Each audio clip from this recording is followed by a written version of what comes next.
Heads up, everybody. I'm B. Francis Clark. And I'm Anton Anderson. And this is Sky is Black, future-facing conversations with experts, innovators, and entrepreneurs of African descent. Covering the entire Black African diaspora. Worldwide, baby. Worldwide. Shout out to Ingrid Pollard.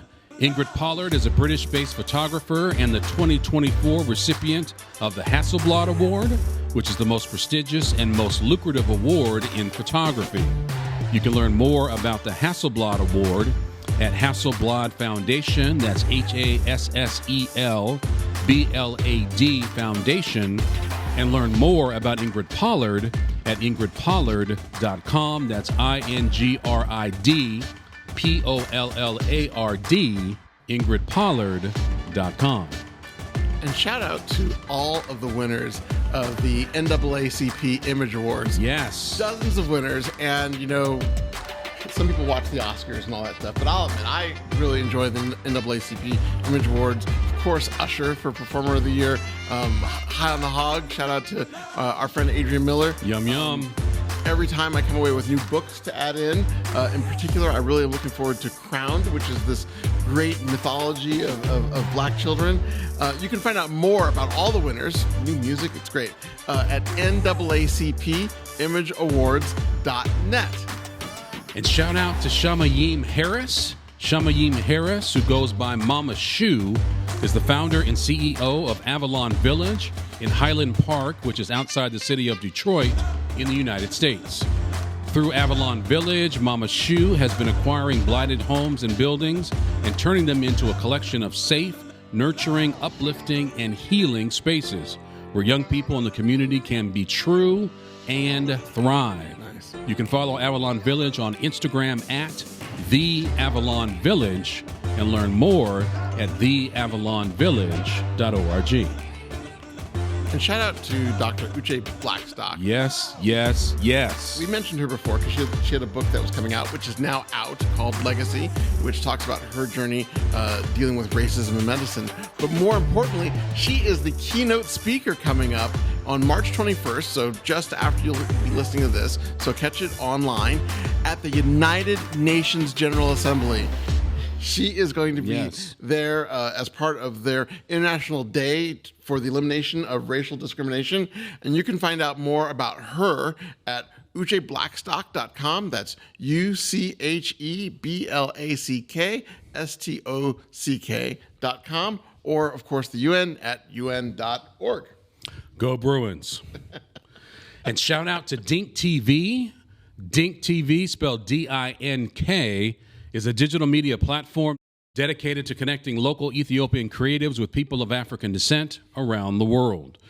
They produce short-form series related to technology, fashion, lifestyle, beauty, wellness, fitness, and real estate. You can follow them on social at Dink_TV and learn more at dinktv.com.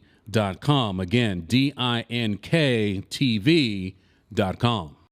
Well, in addition to being our Sky is Black Person of the Year, I want to give another shout out because she's piling on the awards. Can't stop her, can't even contain her. Seriously, Dr. Joy Bolamwini just received the 2024 NAACP Archwell Foundation Digital Civil Rights Award.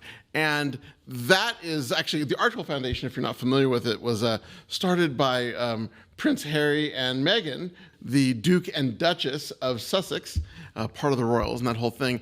And part of their whole strategy is to highlight and uplift those who are transforming the digital world for the better and to bring them further resources and to allow them to scale. And they started this whole award in 2022. And so Dr. Joy has won it. So we're very happy for her. You can find out more about that whole effort at archwell.org. And then, of course, for Dr. Joy Bolamwini, Poet of Code.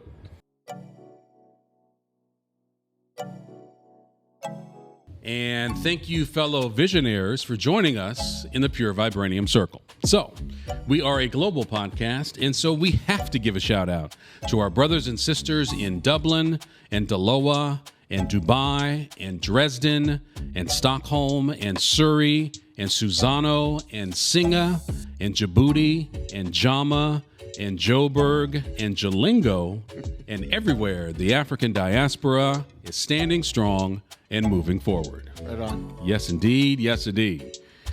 So today, we will continue our conversation. We will discuss the new Disney series Iwaju, which takes place in the future city of Lagos. We will discuss some important news on the AI front. And we'll begin with why Sky is Black is already your favorite podcast and about to be your new favorite channel. But first things first, and Mama, here comes that man. How you doing? I'm fine. It's the beginning of a series of spring break events. Yes. Because we've got one on spring break, and of course the spring breaks don't overlap. So soon then the other one will be on spring break. But that is all to the good, because not quite so rushed in our schedule. So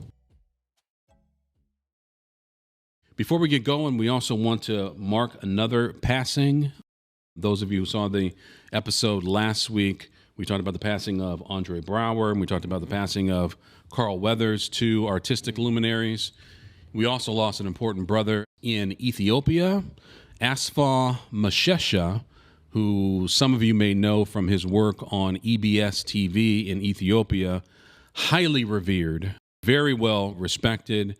He passed a little while ago, and again, we cannot do an episode, we cannot do Sky is Black without mentioning his passing. Mm-hmm. So much respect, rest in peace and power. And power.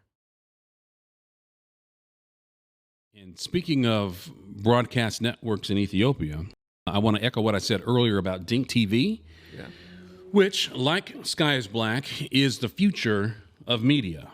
They have phenomenal content, and if you haven't already, please subscribe to their channel. Subscribe to this channel also, but definitely subscribe to their channel as well.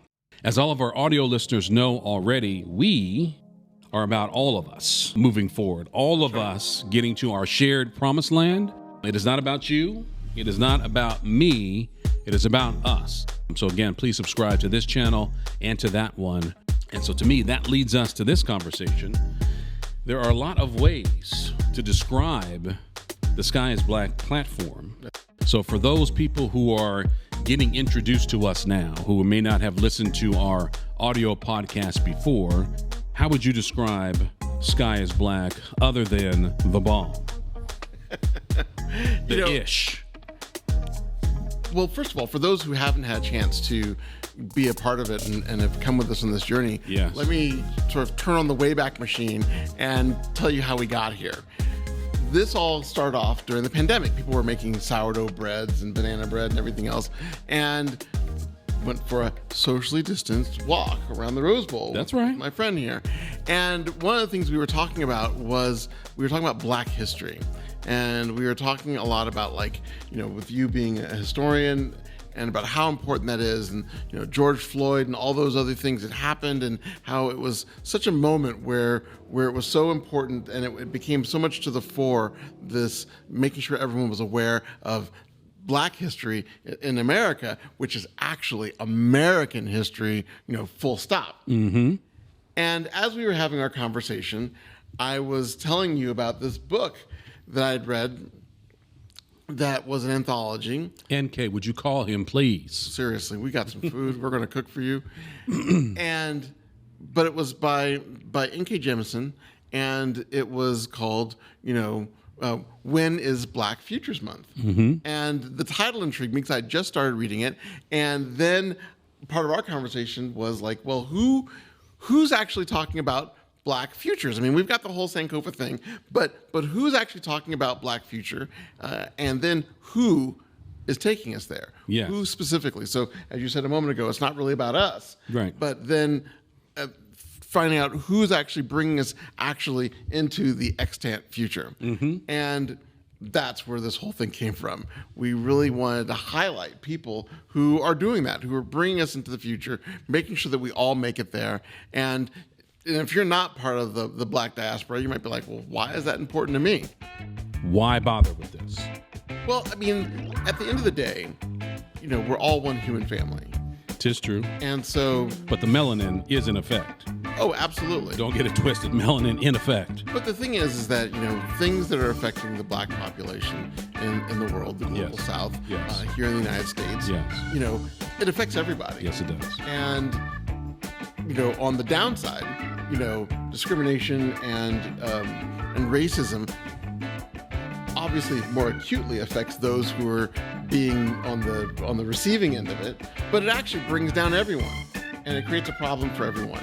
And as we all get better, as we all move up, as we all move forward, everyone gets to come along. We talk about how we're building the road to Wakanda. We talk about that a lot. And we are. But even if you're not interested in going there, it's still another place you could visit. It's another place you could check out. And so it creates opportunities really for everyone. And a little bit later when we start talking about this new show, it creates opportunities for just frankly delight, new forms of entertainment, new stories that you haven't heard, or new twists on things that maybe you're already familiar with. And so that's really kind of what we're all about. As I slam into the microphone, I'll let that out. That's what we're really all about, is really being able to highlight those who are helping us move ahead. So we are definitely a future-facing platform. Yes. But one of the things that you and I recognize is that we can't effectively move to the future unless we know who we are, yes, where we have been, yes, and who and where we are right now. Yeah. And so even though we are future facing, it is responsible and appropriate for us to include some other elements. So we talk about some current events, we talk about some news, and we always talk about history at the same time too, because those are the things necessary for us to move forward effectively. Right. Well, you have to have the through line. As a data guy, if you only have one data point saying, well, here's what's coming, or here's this, you don't really know what the trajectory, what the vector is for you math folks, which way it is. You have to have at least two, and more the better. But you have to always look back and say, well, we were starting here at point A, and now we're heading here towards point B. That's right. And then you can decide, well, is that where I want to go? Do we need to make an adjustment? What needs to happen there? Point B is Wakaddis. That is point B. So we say Wakanda playfully. In the real world, we call it Wakaddis. Yes, that's our gentleman's. We wouldn't even call it disagreement, but it's for those of you who are brand new, it's our inside running joke. Is that when we think of where Wakanda might actually show up? Yes. Addis Ababa. Addis Ababa, capital of Ethiopia. So we playfully call it Wakaddis because that's what it is. Addis Ababa works, but it's really Wakaddis. So another way that people describe our podcast is to say that we're focused on Afrofuturism. And I think that is true. I mean, we're certainly an Afrofuturistic podcast, but I'm not sure that everybody would necessarily use that term. Some people will say, African futurism, Black futurism, and we playfully came up with our own term that we use on this show a lot, and that is infinite Sankofaism. That's right. And some of you may be thinking, what the hell kind of ignorant term is infinite Sankofaism? Well, it's rooted in the idea of Sankofa. So if you're not familiar with Sankofa, it is a Ndinkra symbol. It is also a philosophy of making sure that we don't forget things in the past. It literally means to turn around and to get it, or turn around and go get it. So don't forget. Go back to get it. Go back and get it. Mm-hmm. Do not forget your heritage. Do not forget your past. And that really sort of captures who we are as African people, because there's never a moment in time, in my estimation, when we're not thinking about our roots, we're not thinking about our heritage, not thinking about where we have come from. We sort of simultaneously see things going forward and going backwards. And so this idea of infinite Sankofaism is no matter how far we as people of African descent go into the future, 5 years, 50 years, 500 years, there will never be a time, in my estimation, when we are not recognizing where we have been, understanding our roots and our heritage, celebrating that and honoring that. And so a playful and yet somewhat serious way of describing that is to say infinite Sankofaism. And so that could kind of be a cousin to Afrofuturism, or perhaps the grandma to Afrofuturism. And I agree. I mean, when we think about Afrofuturism, a lot of that is really looking strictly through the windshield. What's coming up? What's going forward? And yeah, there's a thin slice between African futurism and Afrofuturism, but we kind of commingle those two terms, and so for those of you who are scholars in this, and we know who you are, Yatasha Womack, stand up. Yeah, no, you'll email us and say no, but for purposes of this, we commingle them, first of all because we're all one family. That's right. But also, I think that one thing that's really important is that, especially now, sort of in this current season that we're in, especially coming forward, at least here in America, from the reckoning, happening in 2020, and allowing and things like the 1619 Project, and where so much more of what was already there is coming up to the front and being acknowledged, and allowing and being okay with that rootedness, and being okay and more comfortable with that, not so much a sense of self. We've always had a sense of ourselves, but really allowing us to almost show it. Where well, you have out to. And about. We and have to be. What's the word I'm looking for? What's the phrase I'm looking for? Black and proud. But there's always been that. Yes. There's always been that. But it's saying it loud, even louder. There's always been that. In neon. Well, that was in the 80s. Okay. But what I'm really thinking about is more about saying it and being acknowledged for it. Maybe it's that, being acknowledged for it. Because before it was something that we had to beat the drum about and say, this is what we're doing. And on one hand, we're saying it enough to where people are like, oh, well, maybe that is a thing. And there's been at least somewhat less pushback saying, well, no, you can't talk about that. Well, people can push back all they want to. We're going to talk about what we're going to talk about. Pushback is what I'm saying. Maybe. So maybe. And maybe I'm rambling. But my point is that I think having that rootedness even more so allows us to have a stronger springboard into the future. Absolutely. That's what I'm trying to say. Yes. I mean, and I don't think we spring on any level without the fullness of who we are. I mean, we're not just stepping into the future. It's like, all right, let's pack it up. Let's get all the stuff. Let's bring the culture. Let's bring the language. Let's bring the history. Let's bring the heritage. Let's bring the food. Let's bring the knowledge, the wisdom, the ancestors, everything, and we bring in all of that into the future with us. And so that is, to me, infinite Sankofaism. That is, to me, the spirit of what we're doing. So we're bringing all of who we are, history, heritage, and culture, into the future, high-stepping and stomping. And just to be clear, this isn't like about being anti-anything. No. I mean, this is not even close. This is about really having all of our cultures, yes, not being the same, but being co-equal. Yes. And for those of you who've been listening to us for a while, you've heard me talk about, I'll use a simple metaphor. I'll use like food. One day you're going to a French restaurant, and if you're talking to a friend, they'll say, oh, great, how was that? And you'll talk about it. And I went to a Chinese restaurant, or I went to a Nouveau California cuisine restaurant. And I went to Nigerian restaurant. Yeah, I went to a Nigerian restaurant. Ethiopian restaurant. Right. And having that not be like, ooh, so exotic, how different, was it really actually food, but like, hey, yeah, we know, how was the fill in the blank dish? Just no different than what you would say than, oh, you went to that place, oh, their crepes they're known for their crepes. Oh, this place is known for this dish. And so having it be co-equal and equally respected, not the same. We're not talking about mushing it all together. Though that has its place at times. That's a different thing. That's like fusion.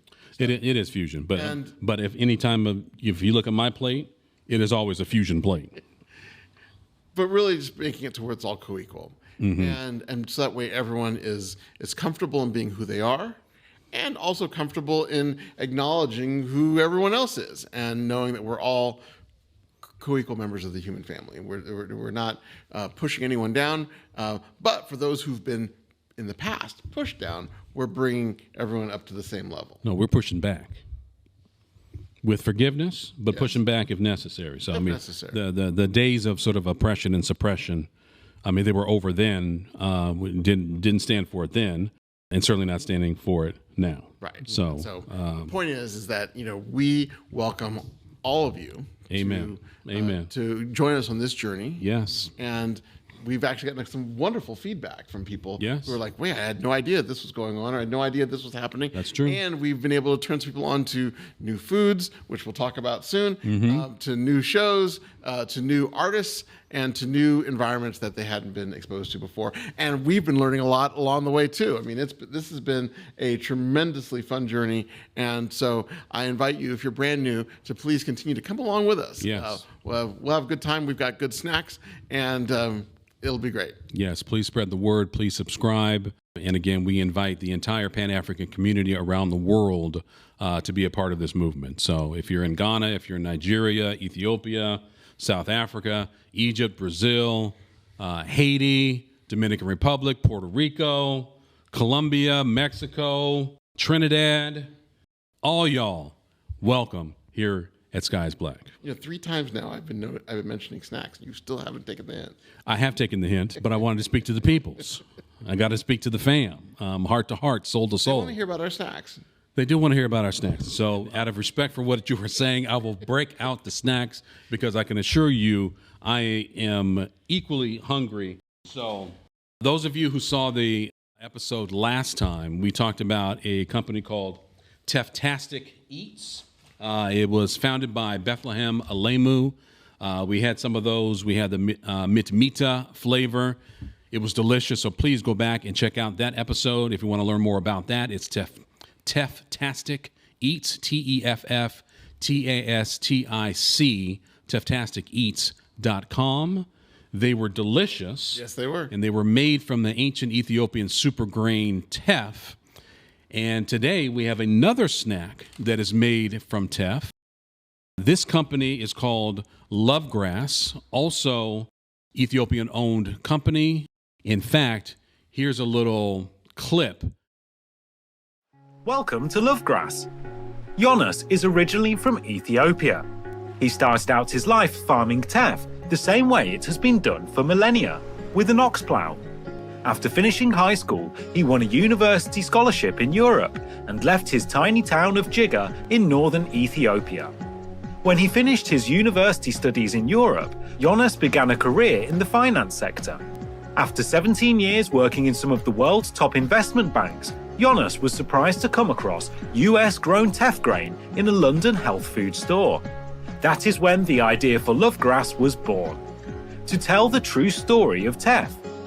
Jonas felt that it was time for the world to benefit from teff and learn of its Ethiopian origins. The story of its ancient journey, diversity, the farmers who grow it, its nutritional benefits, and delicious flavour. More importantly, Jonas believed that Ethiopian farmers deserved access to the world's markets. With an export license in hand, Jonas set about forming relationships with farmers and investing in farms to guarantee a consistent, good quality supply of teff grain. In 2016, Jonas set about building a factory in Sululta near Addis Ababa to realize the dream of exporting his made-in-Ethiopia teff-based products. Creating a successful Ethiopian brand in the world market was the goal. In 2018, LOVEGRASS opened their office and additional manufacturing facility in London and began marketing teff-based consumer products to the European consumer. To know more about our history and products, visit our website.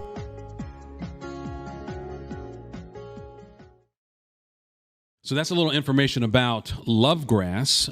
So shout out to Brother Alemu. Let me read what you can expect from this. We teamed up the two heroes of Ethiopian cuisine, the ancient teff and fiery Berbere, to create these crispy snacks. The tiny but mighty Habesha teff is naturally full of prebiotic fiber, iron, magnesium, zinc, phosphorus, calcium, manganese, and complex carbs. Our snacks are so full of natural goodness, we recommend binge eating them. Binge eating. Binge eating. Nice. And so I have taken to heart that command. So I have been binge eating these. All right, well, I'm about to try it. Again, so this flavor is hot and spicy. Tell me your thoughts. I think they're pretty good. They are delish. Yeah, think like a better version of a cheese puff. Yes, sort of a more flavorful, With more seasoning. savory, adult. Yes, and Cheese puff. and less stuff on your hands too. So that's good. Well, you say that now. When you get to the bottom of the bag, not so much. We'll see. This is good. So not only So you can say whatever the heck you want to say. I'm getting my grub on. So well, that's fine. But I mean, so not only is it these really good puffs, which are a good snack, but they also have like the teff flour, which is good. Also, there is like a pancake and waffle mix that has teff in it, and so this is another one of those. chicken not included for the chicken and waffles. I guess you could make like a vegan thing, I suppose. But what's nice about this is that this is another example of a different grain, a sustainable grain, gluten-free. And Gluten-free. These are also vegan. Right. A little protein that is in teff as well. So you can't snack any better than this. Pretty good. I will say the fonio chips were good too. The fonio chips are awesome. Those are delish. Go back to one of our prior episodes to learn about that. Yes. Now, where do I get these besides going to thelovegrass.com? Lovegrass.com. So, and I'm glad that you mentioned that because we went out of our way to get these. So if we go down, if we're in the United States, so we're in Pasadena, California. And so if we go to our local supermarket, more often than not, more likely than not, they're not going to have this. They're not going to have Tefftastic Eats. And so in the spirit of Ujamaa, we have to be deliberate about what we are buying. So we had to go over and beyond ourselves to make contact with the company and get some things shipped out here. But it is worth it. How much did you have to get? I wanted to get a case, and so I got a case, which is why I said I have been binging. Okay. The binging has already begun. And so The reason I'm asking is that one of the things that we promote a lot on the show is what you mentioned a moment ago, Ujamaa, this notion of cooperative economics. And how that really plays out is that where possible, you buy from Black-owned companies. yes. And once again, those of you who aren't in the Black community might say, well, why would I do that? Well, more often than not, they are small companies. Yes. And while, the few dollars you might spend in your household, with Procter & Gamble, let's say, isn't necessarily going to move the needle so much for them. No, it does not. And ultimately, that whatever profits get sent out to the shareholders, and it goes out and makes some other people who are already rich probably even a little bit richer. Whereas if you instead of using Crest toothpaste, you use, let's say, Springine. That's right. Toothpaste, which we have as a staple in our house now. So fresh and so Springine, yes. That then, moves the needle a little bit more, has a greater impact with a small company. And so that's true. So buy from small businesses in general. Yes. But specifically, for those of us in our community, Yes. it only makes sense because one, those dollars are more likely to be recirculated back in our community. They're more likely to be used in that community. The impact is going to be felt in our community. Yes. And if nothing else, if it's a good product, we should support it. And there's no going forward if we're not going forward in an economically sustainable way. And so the reason I was asking about how much you have to get is that, at the same time, you're hearing us talk about things like this, but you might not you want to try it. I mean, it's not like, at least for us in our household, it has been like, oh, you must do this. We try it. Right. I I didn't have to buy a case. A brother chose. No, that's good. Brother chose. But at the same time, you might want to dip your toe into it. Like with the Fonio chips, we dipped our toe into it. We found a place on Amazon and bought like 6 bags of this as opposed to a whole case. Right. We buy it by the case now. Right. When we did the stuff with a dozen cousins, we bought like a pack or 2 because they happened to be at Whole Foods. How Pookie and them doing? Oh, they're good. Okay. That stuff is still good. That is dozencousins.com. They have a good jerk chicken sauce and their coconut rice enhancement. Those are that's been for a couple of years now. Yeah. And also, when we switched over back when there was the big run on toilet paper and paper towels, when that, every time someone sneezes, there's a run on paper towels. We switched over. Run, DMC. we actually switched over to Black-owned paper product company, which is Real Paper. R to the double E? Yes, REEL. And got our first samples of that Target. But we subscribed, and so we went from being a single purchase to an ongoing customer. So we subscribed to it, and it's great because then you're not having to make a big Costco run just because and spend all these other secondary funds because you're at Costco because you ran out of paper towels or you ran out of bathroom tissue. But then you're like, oh well, there happens to be this, and oh look, honey, does this case of whatever But then because it's a subscription. It's deliberate and it's paper free, so we're not chopping down trees for your bathroom tissue. So there's a lot of sort of knock-on benefits in addition to supporting a Black business, and we're big fans of that. And so for us to support Black businesses, not just locally but internationally, sometimes we have to be a little bit more deliberate and conscious about what we're doing. So That's true. If you're not familiar with this, haven't tried these, they are delicious, and the website is thelovegrass.com. So Lovegrass is the company, again, made from the ancient Ethiopian super grain teff, and this flavor is Hot and Spicy Teff Puffs. Yeah, it's really good. I love it. And these, of course, are perfect for watching movies and television. So yeah, this is definitely going to be part of our next movie night. Maybe I'll help you with this case of yours. That you've got, because I'll save you. By my son likes spicy things. My daughter not so much, but we'll throw some of those in. See, that's love. That's how you do it. That's movie partnership. For our movie night, that's teamwork right there. That's partnership. I'll help you out. So I did not have these while I was watching Iwaju with my daughter, but I think I may for episode 2. So, but first and foremost, what are we talking about? What in the hell is Iwaju anyway? So Iwaju, and that's IWAJU. That's right. Is a new show on Disney Plus in particular, and it is an animated sort of coming of age story, and it is directed by, I'm not going to completely butcher their name. But say what again? No, I'm not going to do it. I've been really enjoying it. But so go, because I can't do it. But go check it out. It's on Disney Plus, and I will read you the description there.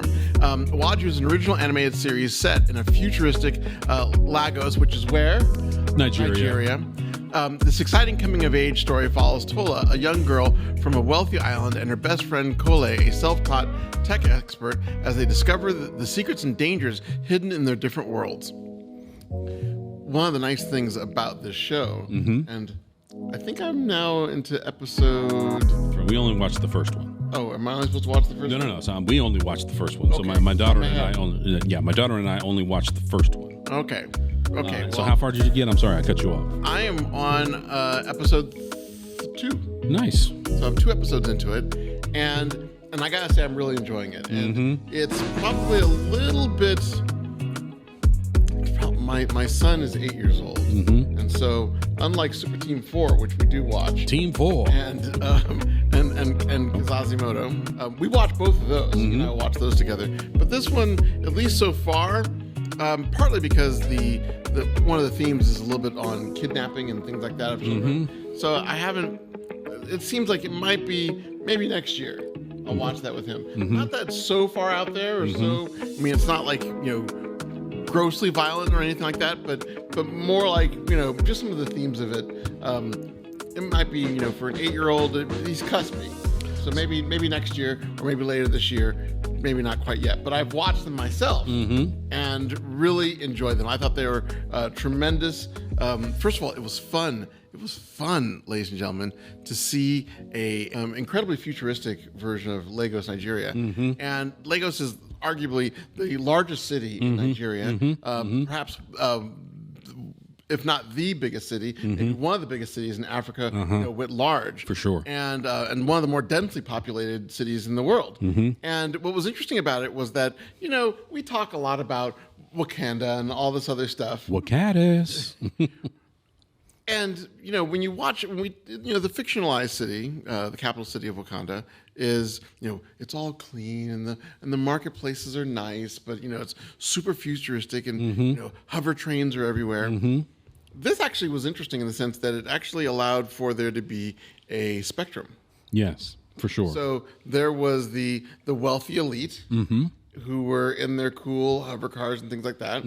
But there are also people who were still, definitely at the other end of the economic spectrum. Grassroots still in effect. And some of them were using like flying drones to come and like knock on your windshield and try to, hawk whatever, goods that are there. But which was like, in which some people might say, well, that seems unrealistic, but Ujamaa in flight. Right. But it was interesting that, so some of what you might see as like a push cart now selling food, sort of street food, was now in kind of like this hover drone kind of thing. But also it became very much a human play in the sense that you had people who had these very wealthy, very elite backgrounds and very not so streetwise people in the form of Tola as a child, the main character. But then also you had some complex backstories, like the villain whose name escapes me at the moment. But where you only saw episode 1, so I never got the villain's name. Okay, I don't think. And so they get a little bit of backstory. He just had a very deep voice like this. He did have a very deep voice. He was a big, burly kind of guy. Your father has been very successful. And so I thought it was really interesting. I've only watched a couple of episodes and really have enjoyed seeing that. And one of the things in particular that I really liked was because it's set in Nigeria, so it's going to have an African aspect to it. Yes. And I had that moment where it was a flashback to like high school or something, where I remember watching some of these initial like movies and things that came out of New York, and they were like saying things in Yiddish, you schmuck, and things like that, where I didn't quite know what that term meant at the time, but because it became part of the vernacular, and you watched a couple of these shows, and you were exposed to it, and you kind of like over time intuited some of the meaning. What was nice in this show is they used a number of phrases, and sometimes I think some of them were insults, some of them were just, backhanded compliments or something that were in a language, I don't even know what the language was. But I thought it was cool that they did it and that they didn't have it be 100% in English. And so that is 99%, but still a little bit. Yeah, 99 over percent. Yeah. But occasionally, much in the same way that people would sprinkle little bits of, sometimes you hear people throw little, comments in Spanish to someone, cállate, that kind of thing. Vaya con Dios. And much in the same way, they sort of wove in this language into the dialogue. And I thought it was fun because it was one of those things where I didn't know exactly what it meant, but because of the way it was said and the way it was delivered, I could kind of intuit some of it. Your spirit knows. Well, there's that too. Your spirit knows. But it was fun You and I could both be from Nigeria, quite possibly. There's a good number of folks who were in this country, descendants from enslavement, who are originally from Nigeria. It is quite possible that both of us are from there. Yeah, certainly. Yoruba brothers and sisters, stand up. Igbo brothers and sisters, stand up. But my point is that it was that hopefully as, and by the way, and hats off to Disney for opening up the tent and to putting their time and their effort and their resources behind this project, and the other ones like it that we've talked about previously, in particular Quasimodo, and of course Black Panther and the whole Marvel thing. But what's nice is that, you know, as this stuff continues to move forward, perhaps some of those things will come into our vernacular and will come into the main, and it'll make our culture, the larger sort of broader culture, that much richer. And that, for those of you who aren't part of the African diaspora, that is one of the reasons why this is important, and one of the reasons why it's good, is that it makes all of us the better for blending in these other stories and blending in these other perspectives, you know, and it's entertaining. It's cool. It was legitimately entertaining, legitimately well done and well animated. I thought it was revolutionary in that we're sort of looking at a future city of Lagos, and I thought that was very empowering and very inspirational. What I loved even more is the fact that my daughter was like, no big whoop. So she didn't necessarily see or appreciate how groundbreaking it was. So she was born when Obama was president, and so to see images like that were not earth-shattering to her. So she wasn't like totally affixed to the screen and like, oh my gosh, what am I seeing? Look at these black people in their flying cars. She was like, yeah, I get it. And that, in a roundabout way, is actually wonderful. Yes, absolutely. So to see empowered black people, to see empowered black women, empowered black girls was no big deal to her. And again, love that. Yeah, absolutely. Love that. But for me, I was affixed to it. I was like, oh my gosh, this is absolutely fantastic. When we were my daughter's age, there was nothing remotely close. Oh, not at all. Remotely close to this in terms of animation or in traditional series television. Nothing even close. And that to me is one of the things that I enjoyed. I mean, I enjoyed that part of it. I wasn't as awestruck by it, partly because I've been watching Quasimodo, I've been watching you know, Super Team 4 and all that stuff. Team 4.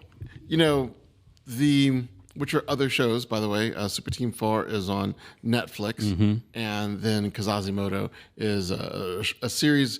It's more of an animated anthology, because each one of those episodes is by different sets of animators and artists.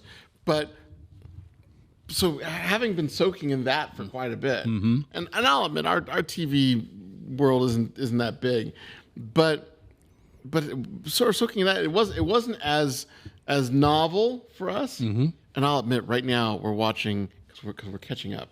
We're watching Foundation on Apple TV. I've been waiting for you to jump on the Foundation bandwagon. I've been waiting for that. Well, come on now.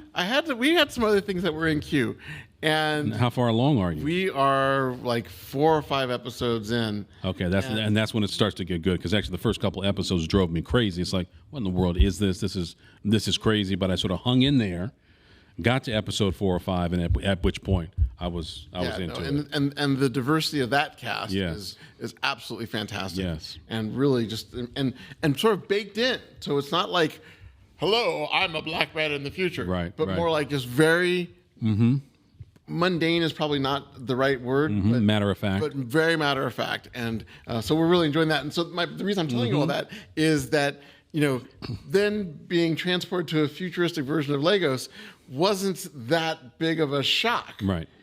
You know, it's just a great time that we're in. It was wonderful, and it was wonderful to see those stories, and part of it that I was also enjoying was some of the little bits, like some of the set dressing in the background, and some of the designs and the patterns and the clothes. And part of that is just my own. I'm embarrassed to say a little bit, ladies and gentlemen, but my own education a little bit as I am becoming more familiarized with those cultural touch points that previously I had not been exposed to here in Pasadena, California. So, but your spirit knows. It all resonates. So I will say that. Yes. And so I've been really enjoying the show, and as I'm thinking about it, I probably will share it with my son. Maybe in the summer. We've got a few other things that we have in queue to watch. In particular, 8 years old. So, and the protagonist Tola just turns 10. Turns 10. Yeah. So we got a little bit. But I love the fact that you're watching Foundation now. Finally. So we'll talk about that on our next episode for sure. So let me know how far along you are in that. Yeah, I think we're like episode 5 or 6, something like that. And it's great from that point on. So and season 2 is even better. Very much looking forward to season 3. It was pretty good from the beginning. I mean, I'll admit, my wife and I, we were able to hang in with the first couple of episodes because we've been trained by Game of Thrones, where the first couple of episodes where I enjoyed that whole series except for the end. But you know, we've been trained for it to be a little slow in the beginning and a little bit of world building and understanding of where things are and wrapping your head around it. I appreciate the way they did it for sure. And I appreciate that they took their time. Yeah. Especially on such a revered series by Isaac Asimov. Isaac to the Asimov. Yeah, which I read back when we were all in school together. You know, you can't rush that. You can't microwave it into, you know, and jumpstart in. It's not a true adaptation. It's not true, you know, book to screen. No. Some people haven't liked that fact. Most people love it. I think it's been great. I think it's been great. And so, but we're just getting to that because we had a couple other things to get to before that. In particular, really enjoyed Black Cake on Hulu. Haven't seen Black Cake. Oh, my wife had read the book, and we're going off script, ladies and gentlemen. Not that we have a script, but Black Cake on Hulu. I think they've only had 1 season so far. I hope it gets continued, but definitely check it out. What is the premise of Black to the Cake? It's the story of this woman who was fleeing from Jamaica. I believe it was Jamaica. Okay. And you don't flee Jamaica. You go back to Jamaica. Well, she was fleeing it because of Marcus Garvey. Stand up. Of a weird, like, you know, child bride type of thing and some family problems, and ended up essentially bringing on a bit of a different identity in America. And it talks about their story and the children who are discovering all of this, and you know, there's a lot of reveals. I will not spoil it, and I may have actually spoiled it a little bit just now, but hopefully not too much. But tick tick. Hopefully not. Whole series gone. Yeah. No. And actually, what was fun about that is that my wife had read the book and really enjoyed the book. And they actually read books at Stanford. I mean, so I know at Berkeley we do that, but I don't know about Stanford. Stanford, they read lots. They read lots of books. They read them on fancy tablets. It's the future there already. Okay, you and your dusty paper books. Go Bears! But the book, she recommends it very highly. But also the series, I had a lot of fun with it, and I really enjoyed it. So we needed to get through that first, and then it was my turn to pick. Okay. And so that's why we're on Foundation. Can a brother get some icing on that cake? You know, you watch that series, we'll talk about that too. And it was interesting about how, again, some of the cultural touchstones moving forward and going through her particular culture. I thought it was a great series. So we've actually been talking about films and television for a while now, actually, because we both believe wholeheartedly that we're in a Pan-African storytelling renaissance right now. And so Foundation, Iwaju, Kazazimoto, various things on Netflix and various things around the world, in the motherland especially, so many great stories right now. And we'll be talking about them all on Sky is Black. Absolutely. And we focus on that a lot. I mean, it isn't just about, you know, sort of the visual media in particular. We've talked about that a lot, but also books. I mean, you have a book that you wanted to share with us. Yes, I do. So this book right here is the next book that I'll be reading. It is Palmares by Gail Jones, and you can pick that up in our Sky is Black bookshop. What? There's a bookshop too? What? Yes, there is. So if you want to get to the Sky is Black bookshop, go to our website, which is at recollect.media, RECOLLECT.media. Just click on books and you'll be right there. What's this book about? So this book is about I know not what, because I have not read it yet. Oh, so you just got it. I've just got it. I have not read it yet. I have not read a single word from it yet, but I'm very much looking forward to it. Palmares, historically speaking, was a maroon community in Latin America. And so just the title alone draws me to it. And so those of us who understand our history know that we have been fighting back against oppression, suppression, slavery, and subjugation forever. And in various places around the world, in the so-called New World, in the Americas, Latin America, in the Caribbean, we've had maroon communities where enslaved people were able to escape and to try to create something new outside of the enslavement system. And so Palmares was one of those places. And so just off the title, I had to get that. Nice. So, I love it. So if you want to read that and check that out, again, it's in our Skies Black Bookshop, recollect.media. Click on books, boom, you're right there. By Gail Jones. Well, you know what? That actually, hopefully, if it's good, maybe that certainly thick enough, maybe it'll be the next thing that we see on Hulu as well. I mean, I have to say, I love when they take great books and then transform them, because it's not always, as you said a moment ago, not always a one-to-one type of thing, but then transform them onto either a big screen or a little screen. But you were disappointed in what happened with the Octavia Butler series that was also on Hulu. Yeah, well, that was, Hulu, FX, Oh, I'm sorry, FX then. Okay. Yeah, pour one out for Kindred, which I really enjoyed that series, and I was disappointed that they canceled it. It was heavy. I said that before. It was heavy. It was a very stark depiction of what was like to be enslaved and to be in that time. So for those of you who are always like, oh, I wish we could go back. Well, go watch season 1 of Kindred, and at least. If you weren't working in the big house, if you weren't the owner of the big house, you probably didn't want to go back. No, but we don't want to go back. But as we go forward, we bring with us all the wisdom that we gained during that particular absolutely. time. And so that was a great. But we're I will say this. not falling for the okie doke again. No. And not going out like that. But I will say this. I mean, I really did enjoy that series as well. But we talk a lot about storytelling here on this podcast. Yes, we do.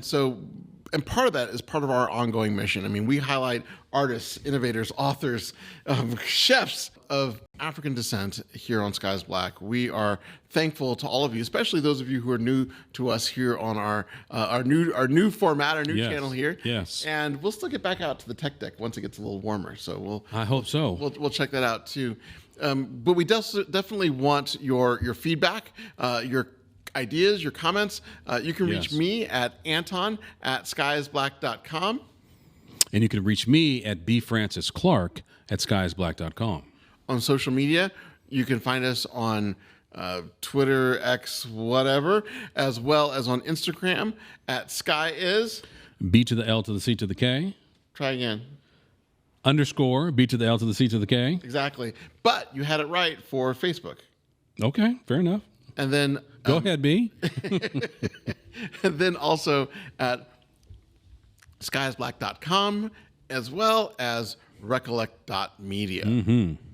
And if you go to the website, you'll also see some of our conversation starters. For those of you who are new, you'll see conversation starters that basically are posts that we put out there, not quite show notes per se, but really just a number of links that give you a sense of some of the things that we're looking at that we find interesting, that you'll hear us bring into the conversation here on the show. Yes. All right. And so thank you once again, ladies and gentlemen. Thank you, dear listener, dear viewer. I got to come up with a new term. Viewer, listener. Ladies and gentlemen. Family. Yes. Yes, welcome to the Skies Black family. That's right. So much for joining us here, and we'll catch you next time on Sky is Black. Sky is puffy. Sky is good snack. I like that. Sky is savory. Sky is Iwaju. Sky is Palmares. Sky is Sky is Tefftastic. Sky is good snacks for movies. Sky is Black. Sky is Lagos.